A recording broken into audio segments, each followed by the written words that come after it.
ang uban na ikaw siguro kanang gagmay murag nanguhit lang. Ang kaning medyo dago siguro katanggal, is murag ko kanang namak nga lamigas. Pero tolerable kayo.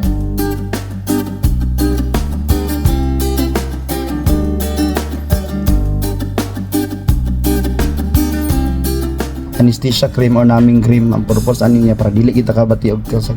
Ang mapilang nipol imong tanggalon ay lang sa siguro. Sige, guys. Kaya ang himo ni ma'am is pantanggalon niya ang word sa akong liog o sa akong diliyo. Oh, dugang dapit oh. Tanggalon niya ang mga words kay mga burot-burot tong liog. So na pa na siya chat sa nga makuan. Mausab. Og tuara, gisugda nagputos nila.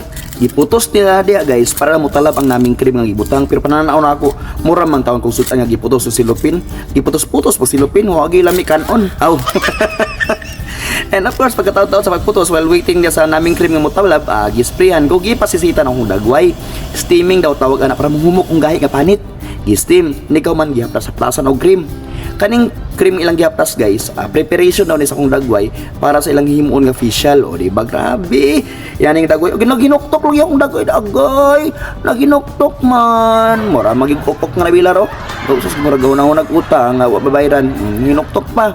Bala ginoktok pa sa kay lami ang pamanit pohon. Aw, unsaon gisugdan og welding ang leo guys. Gisugdan og welding. Tuwara. Kun kuratan ko gamay. Kay mura nagsiga-siga man. Wala sila-sila man. Nagsila-sila. Ang tuloy murag ko gakulbaan kay syempre first time na ako magpainani magpatanggal og words. So kulbaan kita makita niyo sa akong dagway no, pero ang akong gaka-feel is mura siya ganang ang uban na ikaw siguro kanang gagmay murag nanguhit lang. Ang kaning medyo dago siguro katanggal, is murag ko kanang namak nga lamigas. Pero tolerable kayo ang kuan.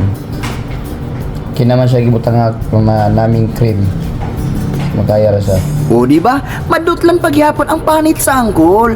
May tsansa pang muhamis. Kung kamo na problema sa warts at mga skin tags, ayaw ka problema. Inyong problema, simple ra. Ididamas na.